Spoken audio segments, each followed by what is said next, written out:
introduction? Sure, very briefly. Yeah, all right. Hello, thanks for coming. If we haven't met, I'm Rich Bandy, Chair of the Board, and I'm not going to waste any time. I'm just going to introduce Katie and Kara and Benita, and we'll take your questions. Yeah, go ahead. Good morning. Good morning, Dr. Short-Thompson. Let's jump right in and talk about message for students who obviously have had a bit of an unsettling summer with the tuition increase, certainly aware of the budget shortfall you'll be walking into. What are some things you'd like to convey to them right now? Yeah.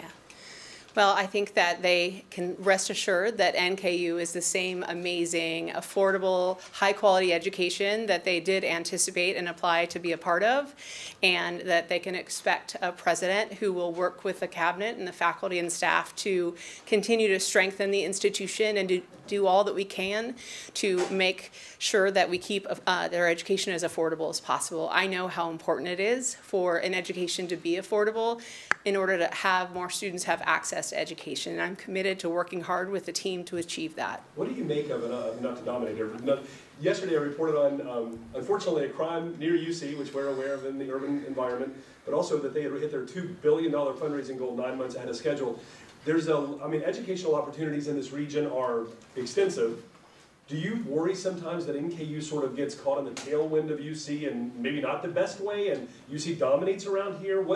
How competitive is that? But we all want everyone to thrive and to have an educated workforce. What do you make of that? Sure. So I don't lose any sleep over competing with the University of Cincinnati. I'm a 3-time alum, used to work at UC. I love UC. But NKU has a special and unique mission and a region to serve. And frankly, I think that there's room in this region for all of us. And I think that we each bring different strengths and assets to our student populations. And honestly, I do think that we can compete quite well with the students of the region as well as Cincinnatians. I'm a Cincinnatian, I think you know. And I would love to see more of my neighbors and friends join us here at NKU's campus.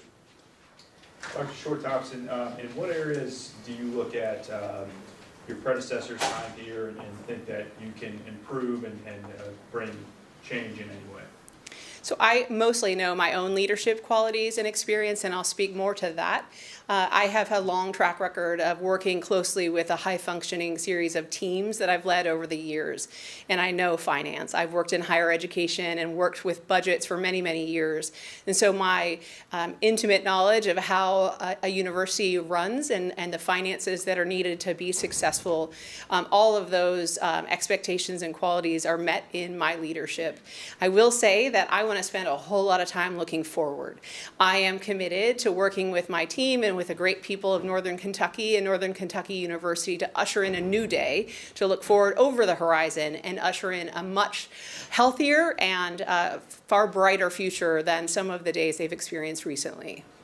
Was the budgetary component a large part of your selection process or something that was honed in on? So certainly any profile and description of an opportunity always speaks to what has been going on in terms of finances and other dynamics. And as you well know, higher education has been undergoing significant change and headwinds for more than a decade. This is not unique to Northern Kentucky University, and certainly, it's something that we all ask questions about and have a great familiarity about.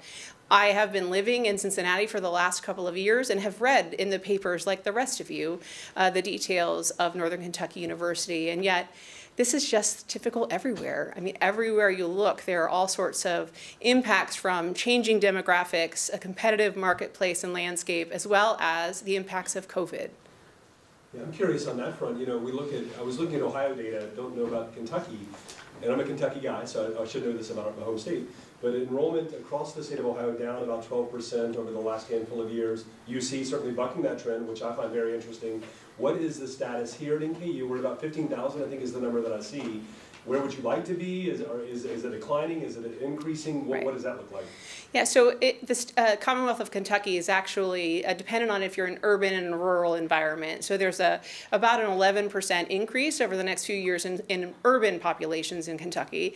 And I will say that, going forward, I think there's a lot to discover for me. I really want to have conversations with the cabinet and with the board, as well as the faculty and staff. I like to compete. I'd love to grow, and I would love to see more students here on campus in person, as well as in our online programs. And so it's too soon for me to say a number. I haven't begun. I start on October 2nd, and yet I do believe that one of my first initiatives will be to lead a strategic enrollment management plan. And I know that there was some grumbling that I encountered over the summer at a July board meeting and in the minutes, talked about bonuses given to certain administrators and so forth. And the commentary I was receiving was, boy, that flies in the face of what these young people are dealing with. Now, I'm not against bonuses. If people are entitled, they're entitled. I have no idea, so I'm not making a judgment. Sure. But you run into that kind of thing. You'll hear from people that are frustrated about these things that didn't happen on your watch. I mean, I hate to put you in that hot seat and address that, but there are real grumblings out there about, like, what's happening here at NKU. Sure, I understand, and I think any financial challenge brings with it some unfortunate sorts of complications and consequences. Having said that, I understand that there are always two sides of a point, and in this case, I do believe that making sure that the interim president has had a stable cabinet working with her is a motivator to offer bonuses to help her to lead through this transition. And so I always understand optics and the importance of being mindful of how things might feel or appear. And there's no question that there's some healing ahead for the faculty and staff of this institution. It is remarkable. You commented the first permanent female woman as a president here, and your predecessor as the interim. What a moment of change for, what do you both make of that? I'm just curious. That seems very significant to me. It is significant, and it's time. Would you like to speak to that? Yes, come. Yeah. Would you mind? Yes, ma'am. Yeah, well, come on. Please. Please. As we were sitting on stage, I said, this is very powerful. I said, this is a historical moment. Like she said, it's time.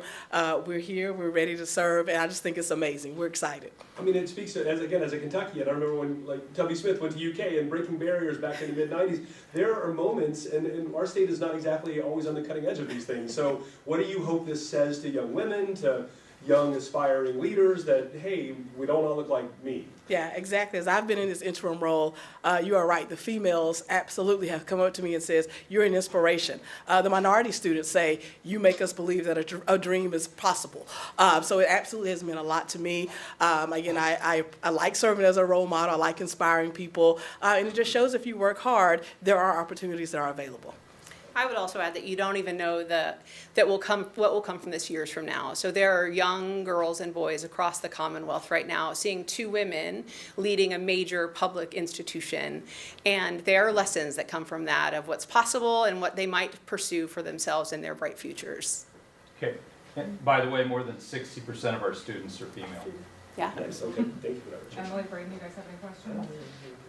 I apologize if you already touched on this, but what do you feel is our university's biggest challenge, and then what solutions do you hope to bring? Great question. So I think our biggest challenge right now is to get our arms around a strategic enrollment management plan, to make concrete plans to pursue as we go forward, really knowing where we're recruiting, who we're recruiting, why we're recruiting where we are, and building that enrollment pipeline into NKU will be critical. Obviously, that's related to the finances and securing a far more stabilized financial future. I also think that it's going to be important for us to re-envision our future together and determining what does NKU look like in 2030, for example. So really just trying to look forward and have a good amount of time working with my team and with all of my colleagues to determine what does NKU need to be in the future. That's going to take a lot of conversations, a lot of listening, and it's important work for us to figure out together. And then we noticed that you already had established a presidential scholarship that was under your name. Can you tell us more about this? Yeah, I think that very little, I would say that scholarships are really important for students, and for us to do whatever we can to appeal to folks to give for student scholarships is a really important initiative.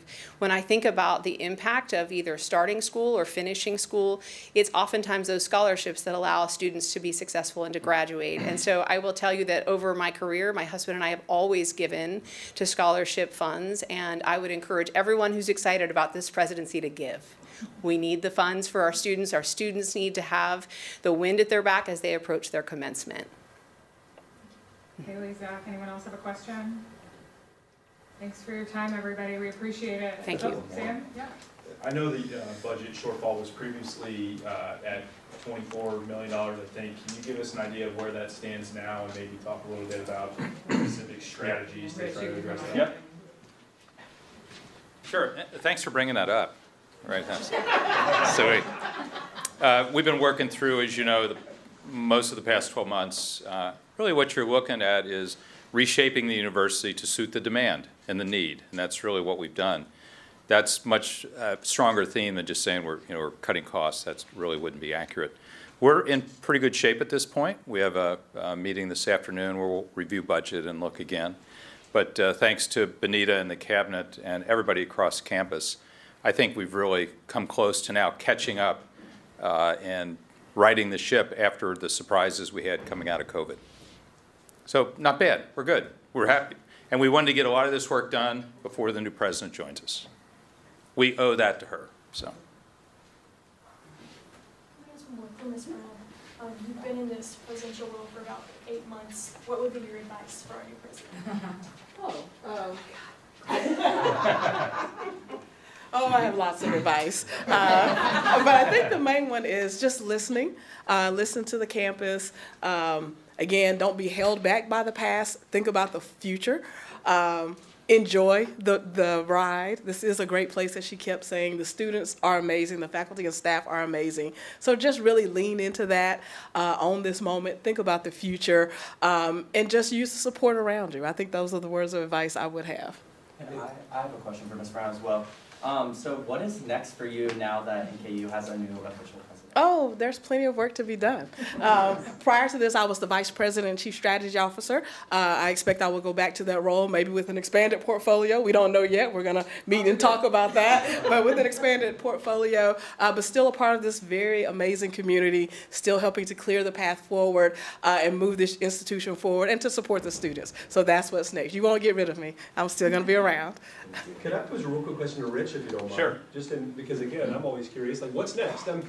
NKU to me, and I live in Kenton County, seems kind of landlocked a little bit. Like, I don't know how much room there could be for growth, but Norse basketball obviously making great strides. I mean, is football ever in the offing? Is there? I mean, I'm sorry, I know it's probably where's the stadium going to go? But what is NKU future visioning possibility, if you will? I mean, what are you kicking around? What are we kicking around? I think what we're kicking around is looking out 10, 15, 20 years and saying, what do universities need to look like? No surprise, it takes a while for higher education to make these sort of big turns.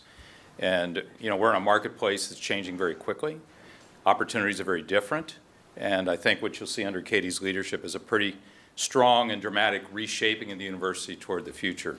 I mean, if you look at our student body today, we're still around 15,000, but if you look at the makeup of who's in school today, it's very different. There's been weakness in 18 to 22-year-olds, as we all know about across the country.